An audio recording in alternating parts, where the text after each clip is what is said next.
Warahmatullahi ta'ala wabarakatuh.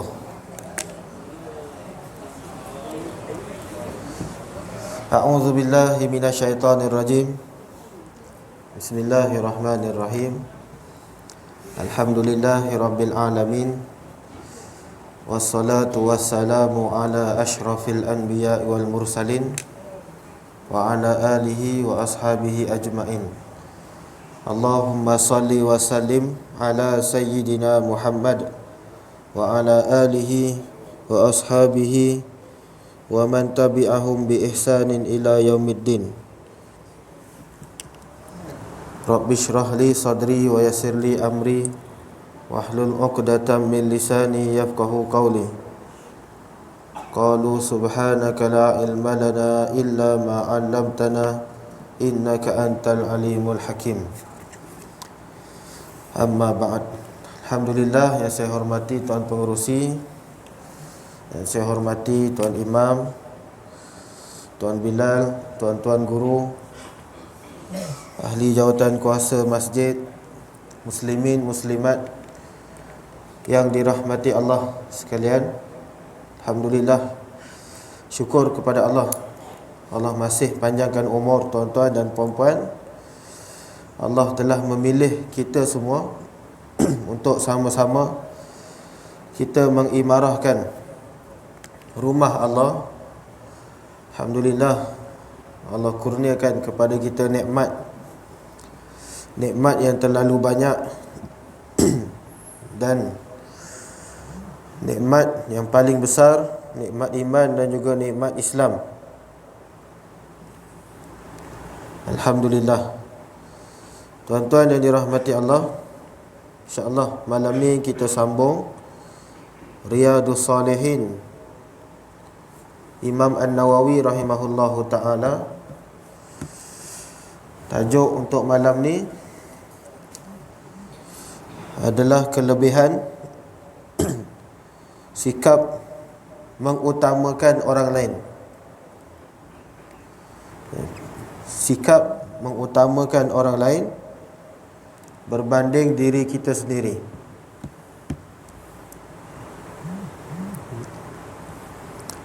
Dalam tajuk ini, Imam An-Nawawi meletakkan satu ayat daripada surah Al-Hashr ayat 9. Surah Al-Hashr ayat 9. Allah Subhanahu wa taala berfirman, وَالَّذِينَ تَبَوَّأُوا الدَّارَ وَالْإِيمَانَ مِنْ قَبْلِهِمْ يُحِبُّونَ مَنْ هَاجَرَ إِلَيْهِمْ وَلَا يَجِدُونَ فِي صُدُورِهِمْ حَاجَّةً مِمَّا أُوتُوا وَيُؤْثِرُونَ عَلَى أَنفُسِهِمْ وَلَوْ كَانَ بِهِمْ خَصَاصَةٌ وَمَنْ يُوقَ شُحَّ نَفْسِهِ فَأُولَئِكَ هُمُ الْمُفْلِحُونَ.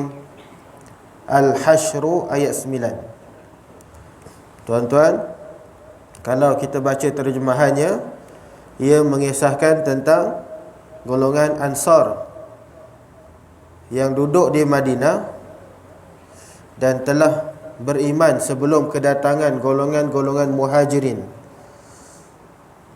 Mereka mencintai orang yang berhijrah ke tempat mereka, dan mereka mengutamakan golongan-golongan Muhajirin berbanding diri mereka sendiri.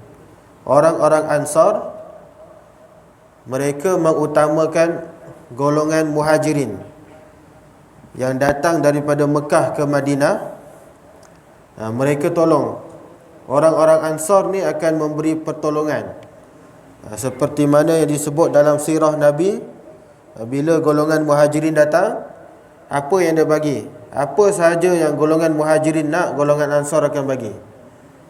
Kalau dia kata nak rumah, dia akan bagi rumah. Kalau dia nak kata dia nak duit, dia bagi duit. Kalau kata nak makanan, dia akan bagi makanan. Golongan Ansar ni, mereka mengutamakan orang lain, yakni golongan Muhajirin berbanding diri dia sendiri. Jadi dia memuliakan golongan Muhajirin yang datang daripada Mekah ke tempat mereka di Madinah. Tuan-tuan yang dirahmati Allah, inilah satu sifat ataupun satu akhlak yang disebutkan sebagai al-ithar, Dalam bahasa Arabnya al-isar, mengutamakan orang lain berbanding dirinya sendiri. Ramai di kalangan manusia, di kalangan kita pun memang ramai yang bersikap begini. Dia lebih pentingkan orang berbanding diri dia.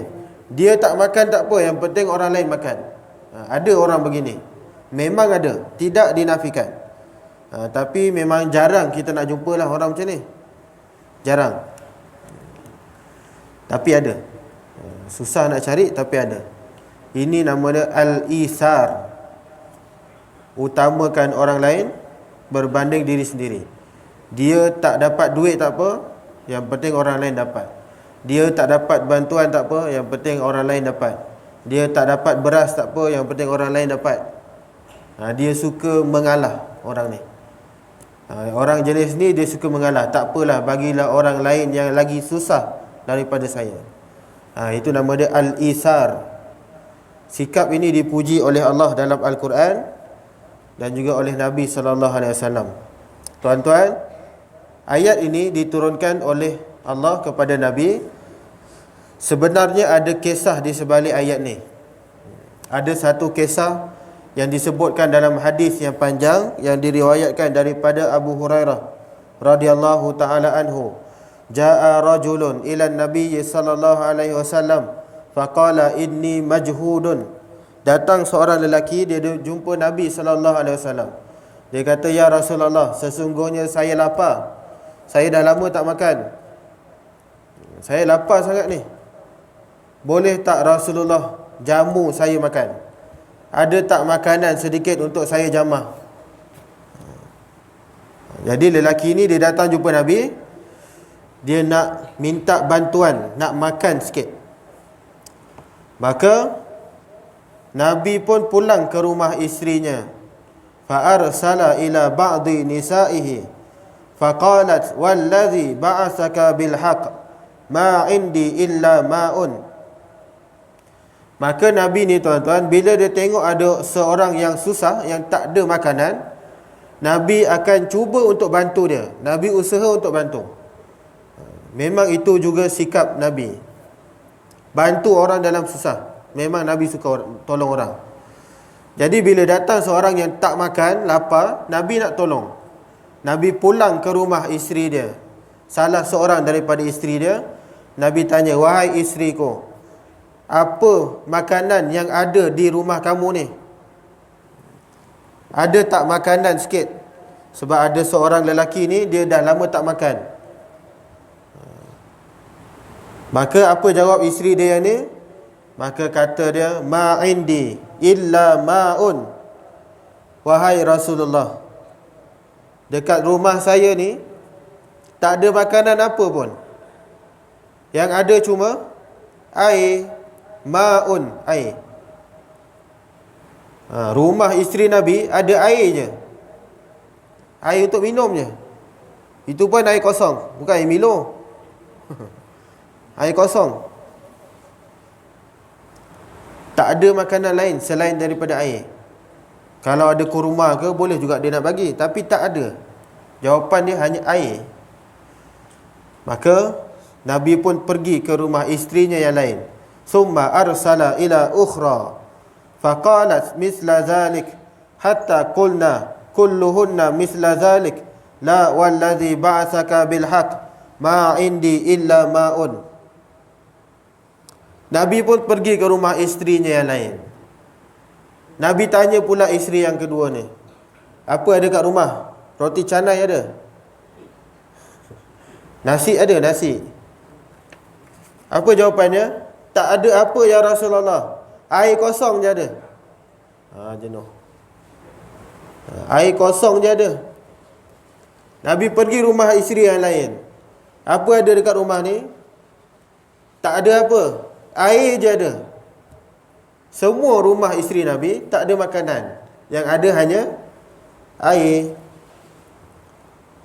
Tuan-tuan, kita kat situ dulu. Apa nak bukti kat sini? Apa yang kita boleh dapat daripada rumah Nabi ni? Pertama, Nabi ni rumah dia nak kata apa? Tak adalah mewah sangat. Ustaz, tak ada makanan ke rumah Nabi ni? Habis isteri dia makan apa? Makanan tu ada, tapi sikap Nabi ni dia cukup-cukup makan. Dia tak membazir. Makannya habis. Sebab apa? Sikit je, tak banyak pun. Jadi memang tak adalah simpanan peti ais tu. Macam kita dalam peti ais tu penuh. Tahun lepas punya makanan pun ada. Simpan lagi dalam tahun lepas punya. Lah dah tengok ini dah tahun lepas punya ni, buang terus, membazir. Itu kita lah. Tapi Nabi tak. Bukan Nabi tak ada makanan, ada, cuma dah makan habis. Itu je. Boleh jadi begitu. Walaupun begitu, isteri-isteri Nabi tak pernah merungut kepada Nabi. Yang itu pun special. Isteri-isteri Nabi tak pernah membebel. Kenapa? Sebab bila ditanya, kenapa kau nak kahwin dengan Rasulullah, sedangkan Nabi ni bukannya kaya pun, bukannya banyak duit. Apa jawapan isteri dia? Tak kisahlah ada duit ke tak ada, yang penting apa? Saya dapat jadi isteri Rasulullah pun dah cukup. Lebih daripada cukup. Dia dapat jadi isteri Nabi pun dah cukup bagus. Itu yang dia nak sebenarnya, bukan nak duit pun. Jadi sebab tu isteri-isteri Nabi ni dia tak membebel. Dia tak marah-marah, dia tak apa tak merungut. Okey. Dia tak merungut. Abang, beras dah habis. Gula habis bang. Tepung tak ada. Telur habis. Semua dia. Nanti dia WhatsApp dulu. Dia WhatsApp, bang, telur habis, beras habis. Ni nak makan apa ni? Ni semua nak dia mulalah. Tak nak tunjuk contoh. Tuan-tuan lagi pengalaman tu. Dah biasalah. Itu biasalah, perempuan memang macam tu. Kita tak nafikan lah. Kan saya dah cakap, memang tugas lelaki beli makanan tu. Jadi kita tak payah nak bising lah. Tak payahlah nak marah-marah isteri. Memang kita punya kerja kat situ. Okey. Jadi bila Nabi balik ke rumah dia, Nabi tengok tak ada makanan langsung kecuali air. Faqala Nabi sallallahu alaihi wasallam, "Man yudhifu hadzal lailah." Maka Nabi pun balik ke kumpulan sahabat tadi. Nabi pun pelawa pada orang lain, sahabat lain. Siapa di kalangan kamu yang nak layan tetamu ni malam ni? Siapa di kalangan kamu yang sanggup layan dia? Siapa yang nak layan dia? Ni orang lapar ni, saya tak ada makanan dekat rumah, kata Nabi. Jadi siapa di kalangan kamu yang beramai ni nak tolong dia makan, bagi dia makan, jamu dia makan. Faqala rajulun minal ansar, ana ya Rasulullah.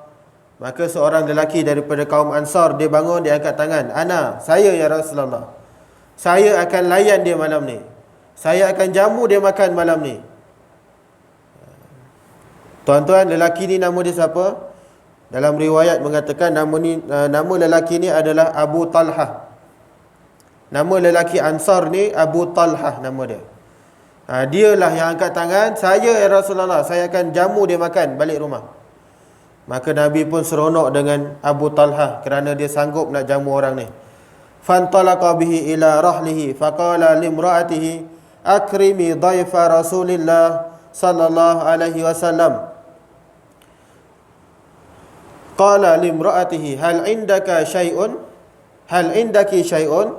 Qalat la illa quta sibyani. Maka Abu Talhah dia balik rumah, dia jumpa isteri dia. Wahai isteriku, ada seorang lelaki dia nak jamu, dia nak kita jamu dia makan. Ini tetamu Rasulullah. Rasulullah perintahkan kita bagi dia makan. Jadi abang nak tanya, dekat rumah ni ada makanan ke tak? Ada tak makanan untuk tetamu hari ni? Maka isterinya pun jawab, la, tak ada bang. Sudah. Ni dah ambil, dah jemput orang dah ni. Tak ada makanan pula tu. Illa quta sibyani. Tak ada bang. Tak cukup. Cukup makan untuk anak-anak kita je bang. Kalau datang lelaki ni tak cukup bang. Cukuplah seorang sekeping roti canai hari ni. Tapi kalau dia datang memang tak cukup bang cerita dia. Jadi Abu Talha pun dia pun fikir macam mana nak buat ni. Tetamu kejap lagi sampai. Dia nak makan, makanan tak cukup. Kan kalau halau balik kan malu pula dia. Maka tuan-tuan yang dirahmati Allah, apa kata dia? Qala fa'allilihim bi syai'in wa idza aradul asya' fanawwimihim wa idza dakhala dhaifuna fa'atfi'i siraja wa arihi anna na'kul. Okey, jadi Abu Talha dia buat strategi dia. Apa dia? Yang pertama, Abu Talha kata pada isterinya, wahai isteriku, nanti bila tetamu datang, kamu lekakan anak-anak ni mainan, bagi dia main. Biarlah dia main game. Tapi sekarang main game lah. Main game, biar dia main game. Biar dia leka. Biar dia main Lego, biar dia main Barbie, contohnya. Biar dia leka. Itu tugas awak malam ni yang pertama. Yang kedua, bila dah sampai waktu dinner, makan malam, dinner, awak tidurkan anak-anak ni. Itu strategi yang kedua. Dah sampai waktu makan, tidurkan dia orang. Dia dah leka main game, dah penat, tidurkan dia. Dua strategi. Strategi ketiga, apabila tetamu datang untuk makan malam, dia dah duduk dekat meja makan ni, kamu tutup lampu, padam api. Dulu tak ada lampu. Padam api, biar gelap. Biar makan dalam gelap. Apa tujuan Abu Talha buat begitu? Tujuan dia ialah, nanti bila dah tetamu ni makan, kita duduk sebelah dia dan kita buat bunyi pinggan. Ketuk-ketuk pinggan, buat bunyi makan. Tapi kita jangan makan, bagi semua makanan dekat dia. Sebab tu Abu Talha suruh tutup lampu, biar gelap, biar dia tak nampak. Agaknya dia makan, macam mana dia makan dalam gelap? Dia ambil roti, dia cicah kari, dia makan. Tak tahulah. Tapi makan dalam gelap lah waktu tu. Mungkin tak ada kari kot, dia roti je. Jadi senang kok. Cari kan makan, cari makan. Koyakkan roti makan, koyakkan makan. Tak ada kari. Kalau ada kari gelap, nak cicah susah. Boleh jadi macam tu. Tapi dalam cerita ni gelap lah. Gelap. Jadi bila tengah makan, nanti kita buat bunyi pinggan, buat bunyi cawan, buat macam makan. Tapi jangan makan, biar dia makan semua. Jadi Abu Talha ni suruh buat apa? Muliakan tetamu ni, biar dia makan habiskan. Kita tak payah makan malam ni. Itu tujuan Abu Talha suruh tutup lampu. Tuan-tuan yang dirahmati Allah, habislah tetamu ni makan. Selesai dia makan, dia dah kenyang, alhamdulillah. Faqa'adu wa akala dhaifu wa bata tawiyain. Besok pagi, falamma asbaha ghada ala nabi sallallahu alaihi wasallam. Faqala nabi laqad ajiballahu min sani'ikuma bi dhaifikuma al-lailah. Besok pagi waktu subuh, Abu Talha jumpa dengan Rasulullah sallallahu alaihi wasallam. Nabi kata apa? Wahai Abu Talha, aku dan sesungguhnya Allah sangat kagum dengan perbuatan kamu malam tadi. Macam mana Nabi boleh tahu? Ayat tadi yang saya baca diturunkan oleh Allah kepada Nabi berkenaan kisah Abu Talha ni. Ayat ini diturunkan kepada kisah Abu Talha. Hebat Abu Talha ni, sampai Allah turunkan satu ayat untuk dia. Surah Al-Hashr ayat 9. Nak cerita tentang perangai dia malam tadi ni. Dia utamakan tetamu berbanding diri dia. Dia tak makan, isteri dia tak makan, anak-anak tak makan. Dia utamakan tetamu dia. Tuan-tuan yang dirahmati Allah, ayat itu menunjukkan Allah kagum terhadap perbuatan Abu Talha dan isterinya melayan tetamu. dan dia mendapat pujian Rasulullah sallallahu alaihi wasallam. Hebat sifat al-isar, utamakan orang lain berbanding diri sendiri. Kita boleh jadi susah sikit nak buat. Kita boleh buat macam Abu Talhah tu, tapi dalam masa yang sama kita makan sekali lah. Kita makan juga. Bagi dia makan tetamu, tapi kita pun makan juga. Boleh tak kalau dia tetamu kita makan, tapi kita tak payah makan? Susah nak buat macam tu. Kita beli sate, bagi tetamu makan, kita tak payah makan, tengok je dia makan sate. Oh, meleleh dia. Tak tahan tu. Sate kot. Contoh macam tu lah. Kita nak layan tetamu ni, kita beli KFC, bagi dia makan. Kita tengok je KFC dia makan. Sedap tu. Itu nama dia al-isar. Sikap yang sangat dipuji oleh Nabi SAW dan sangat dikagumi oleh Allah Subhanahu Wa Taala, sehingga kan Allah turunkan satu ayat khusus untuk sikap dia ni, Abu Talhah. Tuan-tuan, sikap isar ni adalah satu sikap yang sangat menakjubkan. Hebat sikap ni. Sebenarnya banyak lagi kisah-kisah lain yang menceritakan tentang al-isar para sahabat ni. Saya bagi contoh. Dalam peristiwa hijrah Nabi SAW, Nabi nak hijrah pada waktu malam tu, Nabi suruh siapa? Saidina Ali bin Abi Talib. Ali dia buat apa? Dia mengorbankan diri dia untuk Rasulullah sallallahu alaihi wasallam malam itu. Nabi nak kena bunuh dah ni, tapi Nabi pergi hijrah. Nabi suruh Ali, tolong aku malam ni, kau tidur tempat aku, tidur atas katil aku nak pergi hijrah dah ni. Malam ni kau tidur tempat aku Ali. Ali bin Abi Talib tanpa banyak soal, sedap-sedap aja. Tak ada. Boleh je dia tak nak kena bunuh ni, tapi Ali sanggup duduk situ. Ali sanggup duduk situ. Malam tu bila berlaku je peristiwa nak dibunuh Nabi ni, dia tengok-tengok rupanya siapa? Saidina Ali bin Abi Talib. Saidina Ali bin Abi Talib mengorbankan diri dia untuk Rasulullah sallallahu alaihi wasallam. Tapi Arab Quraisy ni baik juga rupanya. Kenapa baik? Sebab dia tak bunuh terus. Dia buka selimut dulu.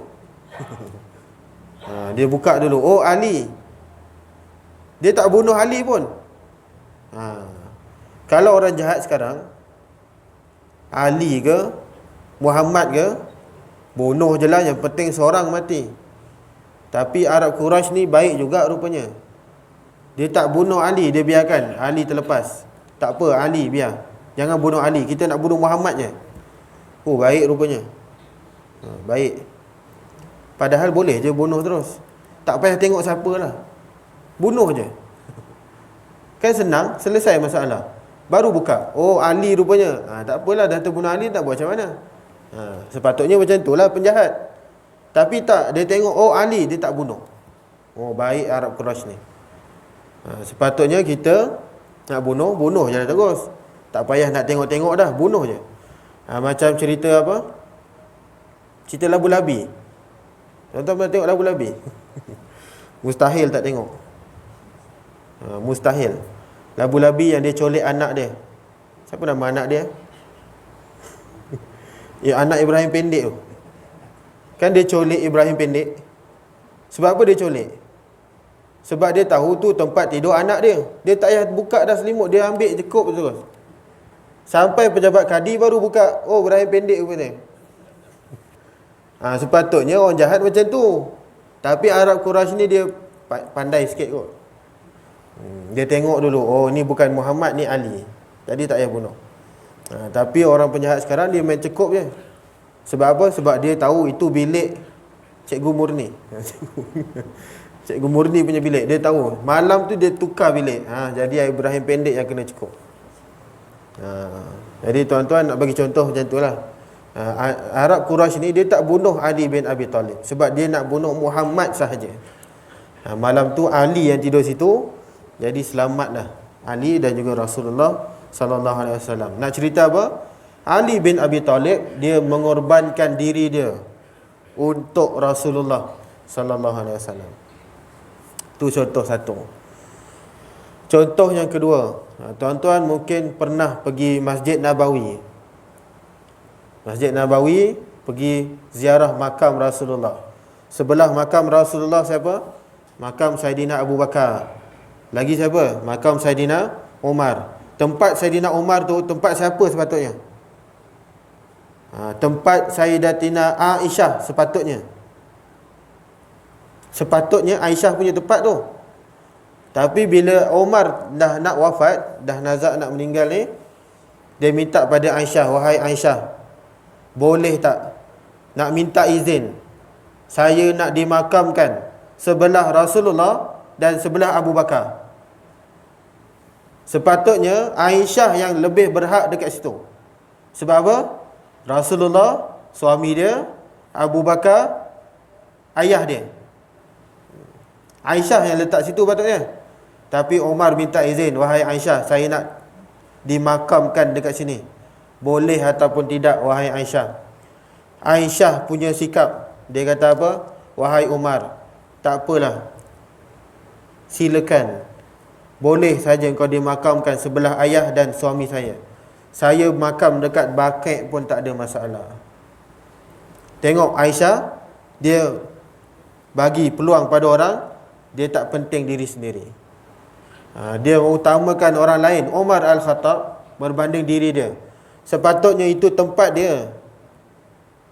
Patutnya itu tempat dia. Tiap-tiap kali kita ziarah, kita akan jumpa Aisyah, Abu Bakar, Rasulullah. Sepatutnya.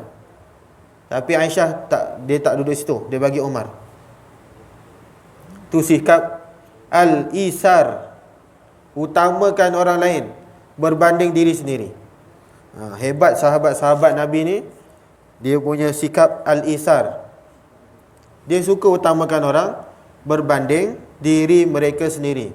Orang lain senang tak apa, yang penting saya susah. Tak apa, tak ada masalah. Biar orang lain senang, kita susah tak apa. Ada orang macam tu di dunia ni, saya tak nafikan. Itu orang yang memiliki sifat Al-Isar. Tuan-tuan yang dirahmati Allah, sebab tu kita memang digalakkan untuk berlumba-lumba buat kebaikan. Fastabiqul khairat. Allah perintahkan supaya kita berlumba-lumba dalam melakukan kebaikan. Ada je iklan untuk buat kebaikan, kita sebut, kita ambil, kita cuba untuk tolong. Itu nama dia Al-Isar. Tuan-tuan, namun walau bagaimanapun, ulama-ulama fiqh, para fuqaha, mereka membahagikan sikap Al-Isar ni kepada 3 hukum. Kita nak buat utamakan orang lain ni, kita kena tengok situasi juga sebenarnya. Ada 3 hukum berkenaan dengan sikap Al-Isar ni. Pertama, hukumnya dilarang. Kita tak boleh utamakan orang lain berbanding diri kita sendiri. Tak boleh bagi orang. Tak boleh. Kita kena ambil benda tu. Kita kena rebut benda tu. Contohnya, ada satu hari tu, kita tak ada air satu kampung ni. Satu kampung tak ada air. Dah seminggu tak ada air. Jadi kita ni simpan air. Last, adalah lagi sebotol. Sebotol tu je yang tinggal.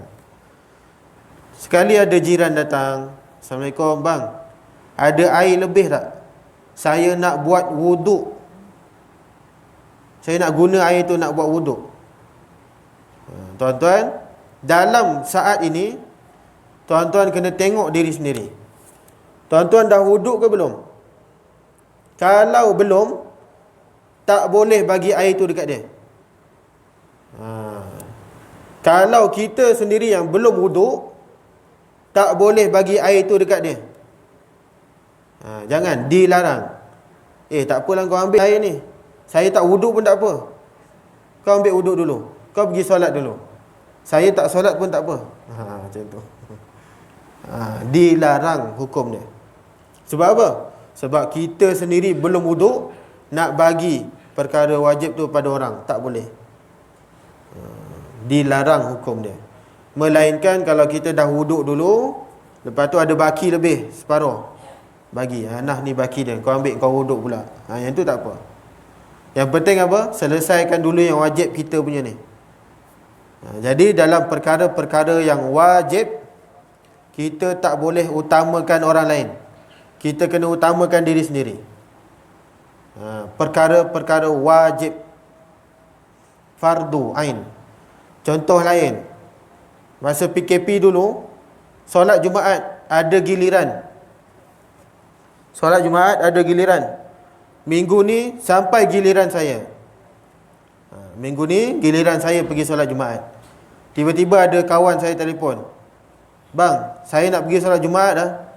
Abang nama naik kan minggu ni, bagi saya boleh tak?" Maka saya pun kata, boleh, silakan, kau pergi. Boleh tak buat macam tu? Tak boleh. Sebab apa? Sebab kita pun tak solat Jumaat, nak bagi orang solat. No. Solat Jumaat tu hukum dia wajib. Kalau nama kita naik, kita yang kena pergi, bukan orang lain. Tapi apa yang berlaku waktu tu, tak apalah, kau lah pergi. Aku dah banyak kali dah Jumaat ni. Aku dah banyak pahala, kau pergilah dulu. Kau tak ada pahala lagi, aku dah ada dah, kau pergi. Dilarang kita buat begitu. Tapi dah tak ada dah benda tu. Dah tak ada dah PKP tu. Itu nak cerita yang masa lepas lah.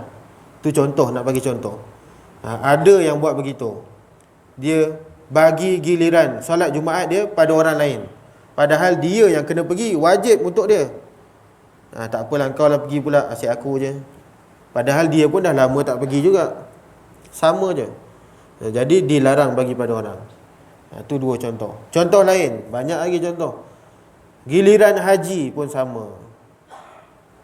Nama dah naik dah tahun ni, jadi dia tak nak pergi. Penat lah, tak boleh lah nak pergi, tak bersedia lah nak pergi. Biarlah orang lain pergi. Tak boleh. Sebab apa? Nama dah naik, kita yang wajib pergi, bukan orang lain. Bila nama kita dah naik, kita yang kena pergi.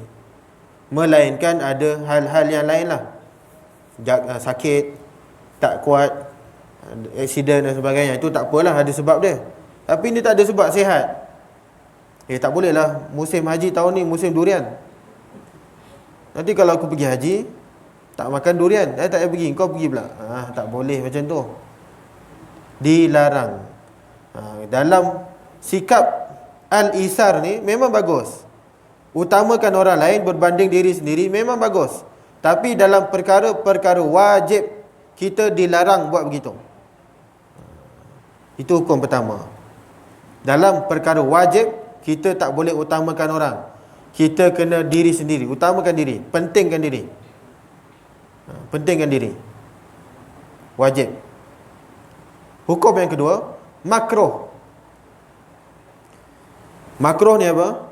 Walaupun dia tak berdosa, dia tak haram, tapi kalau boleh jangan buat.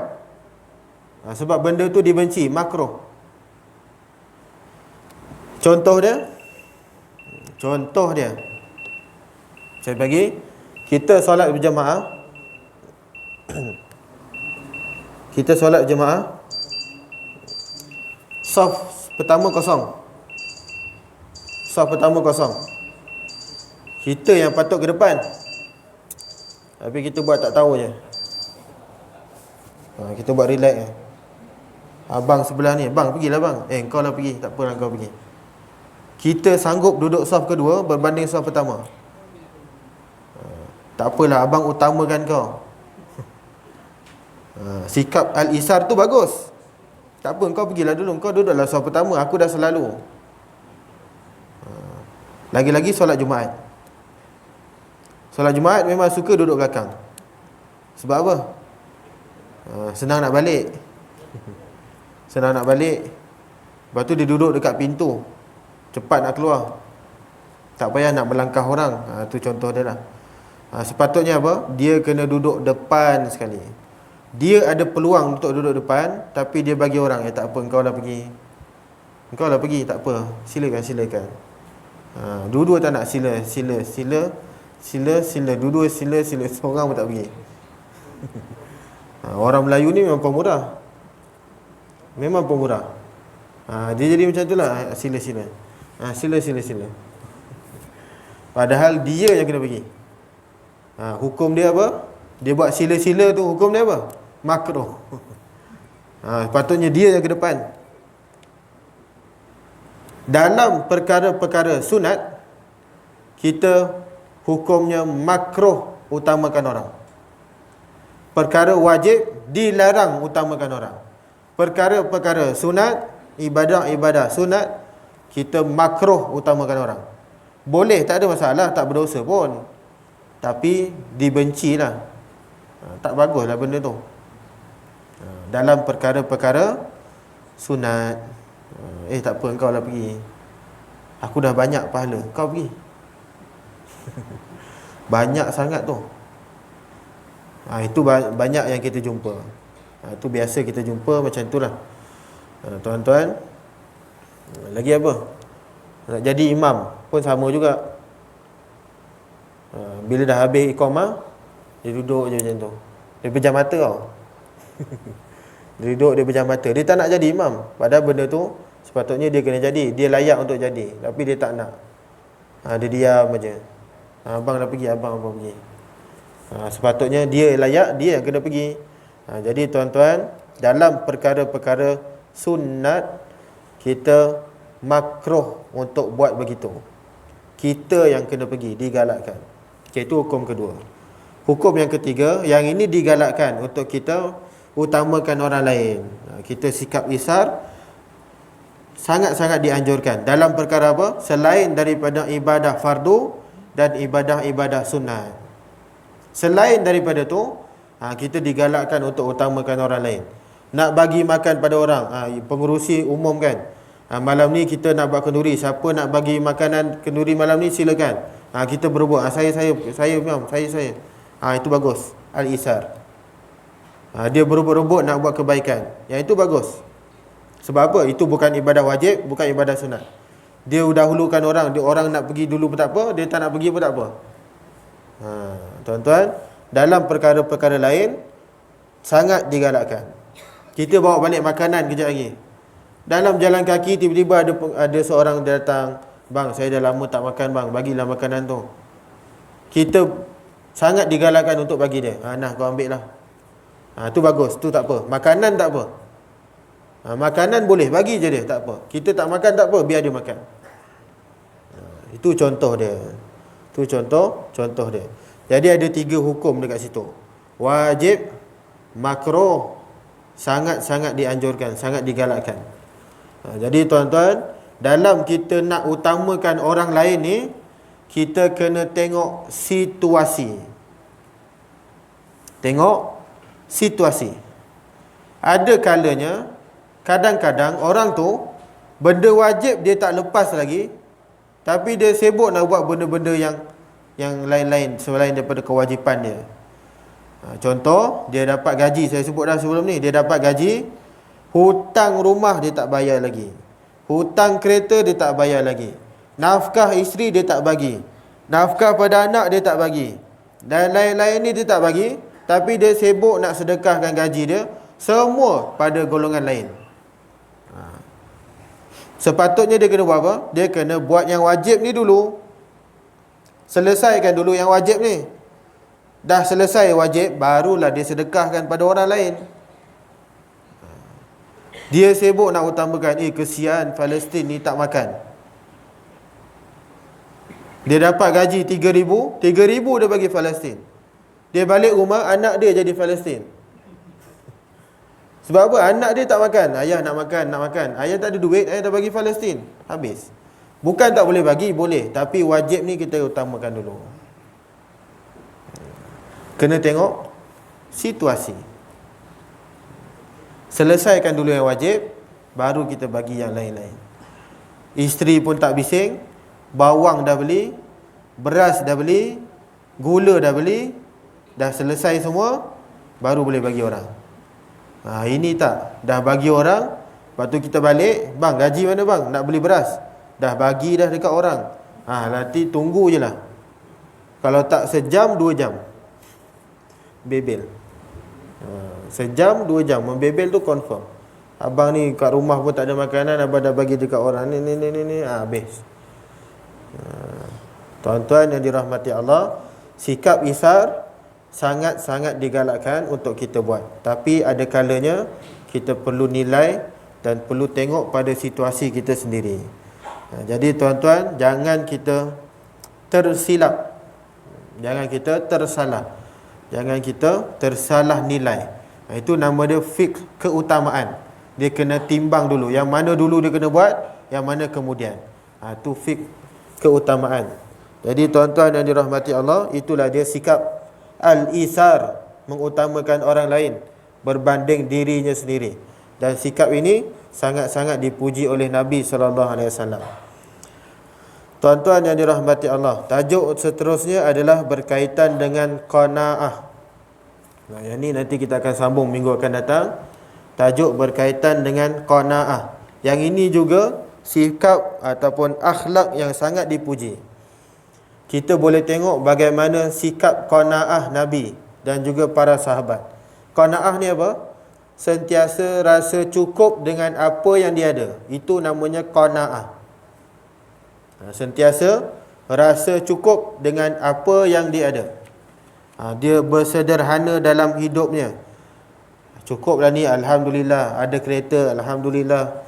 Orang lain tak ada kereta, aku ada kereta, alhamdulillah. Itu nama dia qanaah. Sentiasa rasa cukup dengan apa yang kita ada. Nanti insya-Allah kita akan sambung pada pertemuan akan datang. Jadi sekadar itu saja tuan-tuan untuk malam ni. Yang baik datang daripada Allah, yang lemah, yang kurang datang pada saya sendiri. Aku qauli hadza wa astaghfirullahal azim li wa lakum. Wabillahi taufiq wal hidayah. Wassalamualaikum warahmatullahi wabarakatuh. A'udzu billahi minasyaitonir rajim. Bismillahirrahmanirrahim. Alhamdulillahi rabbil alamin wassalatu wassalamu ala asyrafil anbiya'i wal mursalin wa ala alihi wa sahbihi ajma'in. Allahumma rzuqna mutaba'atin nabiyyi sallallahu alaihi wasallam awalan wa akhiran wa zahiran wa batinan wa qawlan wa fi'lan wa ibadatan wa amalan salihah. Allahumma faqihna fid din wa 'allimna at-ta'wil. Rabbana atina fid dunya hasanah wa fil akhirati hasanah wa qina adzaban nar. Wa sallallahu ala sayyidina Muhammad wa ala alihi wa sahbihi wa sallam. Walhamdulillahi rabbil alamin. Taqabbalallahu minkum.